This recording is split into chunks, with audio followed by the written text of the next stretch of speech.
Gentleman from Florida, or gentleman from Michigan is recognized. Mr. Speaker, I would like consent to enter a list of significant pro-family, pro-life, medical community members, family research members, and students for the record in support of the Pregnant Students' Rights Act. Without objection. I reserve. Gentleman reserves. Gentleman from Virginia is recognized. Mr. Speaker, Welcome back to GOP Pulse, Patriots. You just saw it, the left's utter contempt for life, for families, and for common sense, laid bare on the House floor. We're breaking down Congresswoman Suzanne Bonamici's attack on the Pregnant Students' Rights Act, and trust me, her arguments aren't just incomplete and biased, they're downright disgusting. This bill is about supporting young women who choose life, helping them navigate college while carrying and raising a child. It's about empowering them to succeed, not coercing them into a choice they might regret. But Bonamici and her radical allies? They can't stand the idea of supporting a pregnant student who doesn't get an abortion. It blows their entire pro-choice at any cost narrative out of the water. We're going to dissect her twisted logic, expose the real agenda behind her emotional appeals, and show you why this isn't just a fight for unborn babies. It's a fight for the future of our nation. Don't go anywhere, because the truth needs to be heard. The bill fails to support any student with a different pregnancy-related outcome. I, like my colleague from Georgia, had a wanted pregnancy. I was past the first trimester when I had an ultrasound and the doctor said, this is not viable, not a viable pregnancy. So they sent me to the hospital to have a procedure. Now, my colleagues might think that's terrible, but had I been in a post-Dobbs world or state where that wasn't possible, I could have just been made to wait and risk my reproductive health. I went on to have 2 healthy children because I had that procedure. The intent of this bill is clear, Mr. Speaker. It's clear from the text, it's clear from the debate, and it's certainly clear from the timing. It is another attempt to have politicians interfere in the intensely personal decision of when and whether to have a child, a decision that should be made only by the pregnant student, not by members of Congress. In the wake of Dobbs, many states have prohibited or tried to prohibit healthcare providers and health plans from offering or covering certain reproductive healthcare services. These anti-abortion efforts have disproportionately harmed some students whose access to services and information are affected by their geographical barriers, depending on where they are in college. Pregnant and parenting students deserve access to a full range of family planning resources and reproductive healthcare options that keep them healthy and on track for academic success, regardless of where they go to college. And for this reason, Mr. Speaker, at the appropriate time, I will offer a motion to recommit this bill back to the committee. If the House rules permitted, I would have offered the motion with an important amendment to this bill. My amendment would make clear that institutions of higher education will also provide medically accurate and comprehensive information and resources about all reproductive healthcare services, including contraception and abortion rights. The biased anti-choice effort underpinning this bill will make it harder for students to make informed decisions about what is best for them.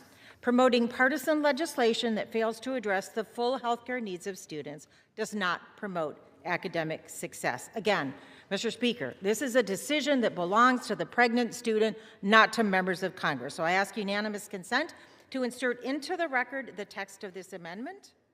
Without objection. So, Bonamici starts by whining that the bill is incomplete and biased because it doesn't include information about comprehensive family planning resources and only supports students who carry to term. Let's be crystal clear, Patriots. This is the Pregnant Students' Rights Act. The clue is in the name.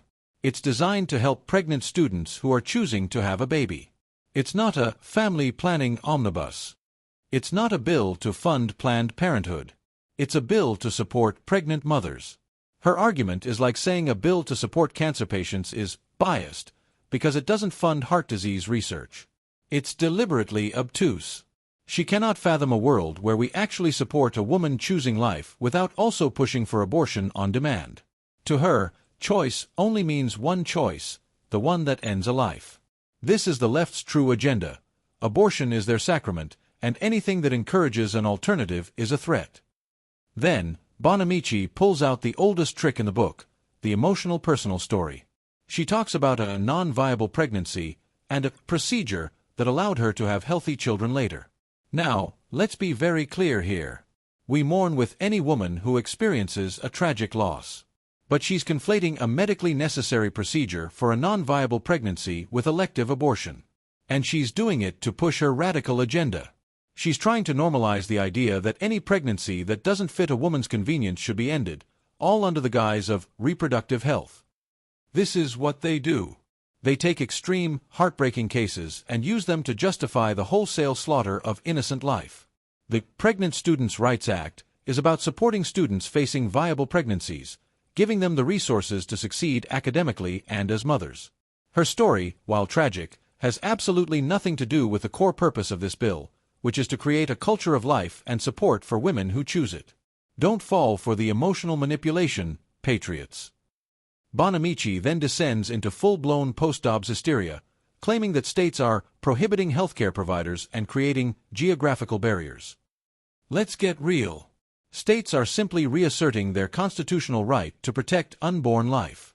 And when she talks about geographical barriers, what she really means is, it's harder for students to get an abortion in states that value life. That's not a barrier to healthcare, that's a victory for the unborn. This bill, the Pregnant Students' Rights Act, is designed to help students overcome real barriers, like finding childcare, getting academic support, or accessing housing assistance while pregnant or parenting. These are concrete, tangible resources. Bonamici's proposed amendment to force colleges to promote contraception and abortion is the opposite of supporting pregnant students. It's an attempt to turn every college campus into an abortion referral center, pushing the abortion industry's agenda, not the well-being of young mothers. She wraps up by accusing the GOP of interfering in the intensely personal decision of when and whether to have a child. Oh, the irony! Who is interfering here? The people trying to give a pregnant student a choice other than abortion, offering her real support, or the people like Bonamici who want to ensure that choice primarily means access to abortion and nothing else? The left talks about trusting women, but they only trust women to make one decision, the one they approve of. They don't trust women to carry a pregnancy to term and succeed in college. They don't trust women to want both. This Pregnant Students' Rights Act is about empowering choice, genuine choice, by providing resources for those who choose life. Bonamici and her allies are terrified of that because it exposes their true, anti-life, anti-family agenda. This isn't about academic success, it's about pushing a radical ideology. Patriots, this debate isn't just about a bill, it's about the soul of our nation. It's about whether we will support young women who choose to be mothers, or whether we will succumb to the radical left's pressure to make abortion the only acceptable outcome for an unplanned pregnancy.